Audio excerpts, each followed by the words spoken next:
on how to use the attendance manager. Now, most importantly, this is probably going to be most useful at first for homeroom teachers. So, this is the one I know 2 or 3 of you have already asked me for this. So yeah, it's going to be really useful as a homeroom teacher to be able to access and look at the attendance data for your classes. And then also for now, I'm going to open it up to high school, our secondary school teachers as well. And you'll be able to see the number of classes students have attended, for your class and things like that. And I'm just going to show you how to access that data now. So what you will now have, if I just present my screen, so if I just put it on my screen. Okay, so what you guys should have, if I've ticked it on for you, and I'm going to go back through and make sure everyone in secondary has this, but for now, I just turned on the homeroom teachers and a select few people who asked. You will have, okay, your dashboard is normal. So when you log on to ManageBac, you'll have your dashboard that looks like this. And then what you have over here, you should have coming up down on the bottom of the left-hand side, a feature called Attendance Manager if it's been enabled. And I'll just like I said, I'll go and make sure you all have access to this shortly. So what this is kind of like an admin style feature that I've added to all your accounts. So you click on this, and then you will have something, it probably should come up and it will look just like what I've got on the screen now. So you have this thing, Attendance Manager, and you have the 4 tabs across the top. So you have homeroom, classes, percentage, and reporting. Now, for now, we don't need to worry too much about reporting, but if I just show you in terms of homeroom, if you wanted to take, I wanted to take Stephanie's homeroom, for example, the days she hasn't been in recently, I can go up here and you guys can do the same. And I can find the class. So I find year 13. And then I can click on where it says 9 students here. And then I can take that homeroom. So I can edit that data and I can obviously make people present, late. I can add a comment if they're excused or whatever. So that's kind of how you would take somebody else's homeroom. I can retrospectively go back in and change data for homeroom if I needed to and things like that, like you guys can already, but you can do it from here as well. So just to refresh, this is the same for anywhere, remember you can go through your year 1 to 6 or in EdXLI GCSE, forget the high school, 10, 11, 12, 13, because you don't do any homeroom work in there. And then you've got your middle school down here. So once again, I click on a middle school class, I've got Nigel's class here. I can click on his 7 students and I can, I can adapt that, I can amend or change that data, or I can take the register for him. And they're all marked present unless we change that. Just really quick, any questions on that? All okay? Okay, awesome. Right, really nice and simple. Now the classes one, this is the other really useful one for homeroom teachers and class teachers, is this one. So you click on this classes tab just here. Sorry guys, just 2 seconds. Sorry, thank you. So you have this classes tab just here. Now this is gives you the breakdown of attendance for classes, and you can look at this daily, weekly, or monthly. So for example, if we wanted to look at year 12's attendance data for October so far, I'd want to go into here, into the calendar. I'd want to stick it on the 1st, so I can see October the 1st, and then I want to click this monthly tab. And so if I click on there and I click monthly, hang on a sec. So let me just make sure it's all doing what I want. Okay, yeah. So I can see I've got Sylvia's, data for biology. So I can see 1st to the 31st. So I can see my dates are correct. And now I can see all of this here. Now, this is obviously a snapshot for Sylvia's class, for example, for biology. It just tells me how many presents and lates and absences there have been. But if I click on that, the way that says students, 7 students, I can then see by student who the 1 absence was. And I can see that that was Anna, for example.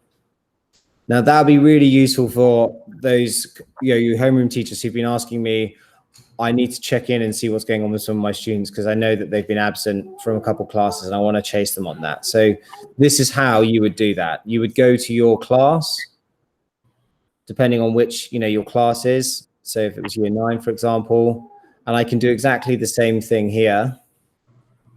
I just have to make sure I set my dates correctly. October the 1st to the 31st. So I can see that's correct. Okay. And then I've got art, biology.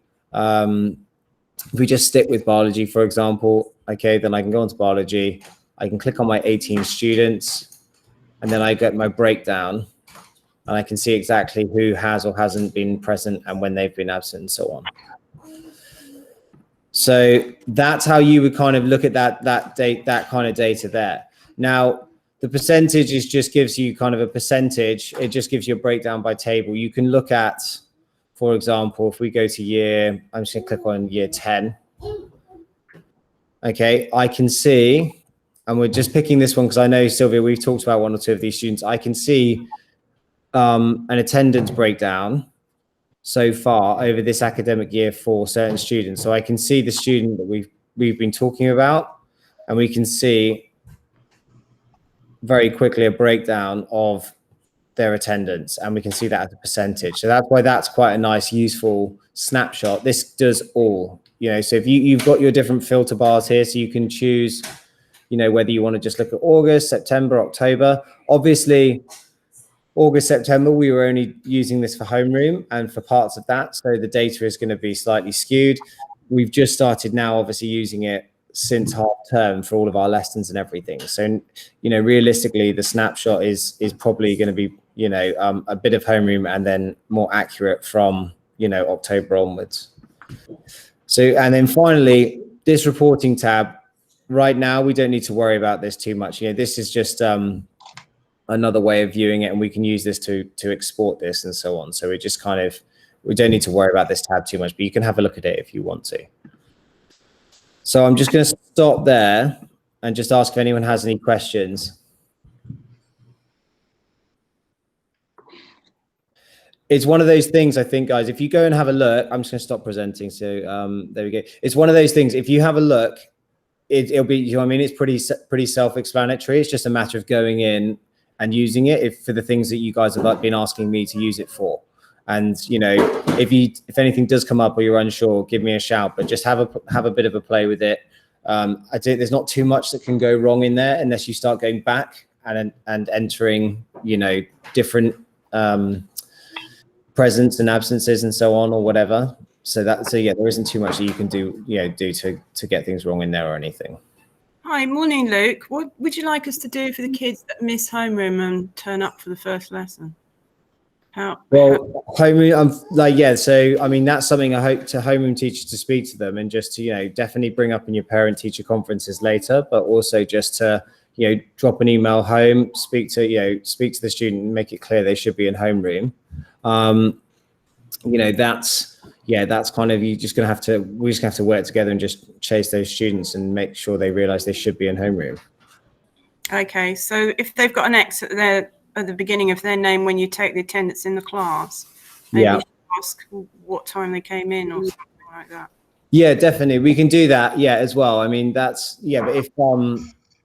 the subject teachers can't really chase that, they can definitely just say, well, you're not in homeroom, just make a thing of it. But it's going to be hard for them to chase that throughout the day and stuff if they're obviously doing it with their own homerooms. Okay. Quick one, Luke. On the attendance listing and stuff like that, is there a way to click on a child to see how many absences they've been in all different classes? Or is the only way to check that by going to individual classes that child should be in?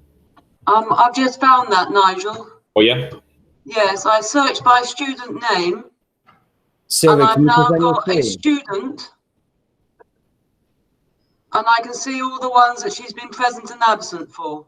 Brilliant. So, Sylvia, how about you just really quickly, could you present your screen for us and then we can all see?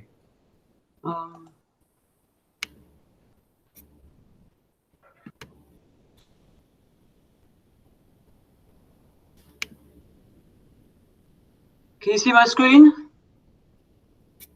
Yes. So this is the student I'm worried about. This is her absences and this is her presence. And this is right from the beginning, so I haven't narrowed it down. And you can see all the ones that she's been absent for and when she's been present. And I just searched her name. I think we could probably do it yes, you can just click on them. So I'm in percentage. So you can just click on the student, and then it just gives you all the ones that they've missed for. Yeah, so just to be clear, that's in the percentage tab in the attendance manager, and then it gives you a breakdown of the student. Thanks for that, Sylvia. So that's actually really, that's what I wanted. Yes, it's really good to provide. Ammunition. Yeah, so guys, yeah, but I think the big thing is, provided we're all taking our attendance in our lessons and also our homerooms and stuff, provided we're doing that, we got really, this is really powerful and really useful. So it all just comes down to what we input into it. Is the data is only as good as what we obviously put in there. So guys, if there's any other questions at all? Awesome. Okay. Well, great. Well, thank you, guys. 11 minutes. I think we've done pretty well there for that. So that's not too bad. So any questions, come back to me. I'll make this video available online this afternoon. Later this morning. Sorry, and then I'll just send out a link to it. And then hopefully this should be a really good new feature that we can make use of. Luke, I just wanted to say that I really enjoyed seeing each month of your calendar behind you.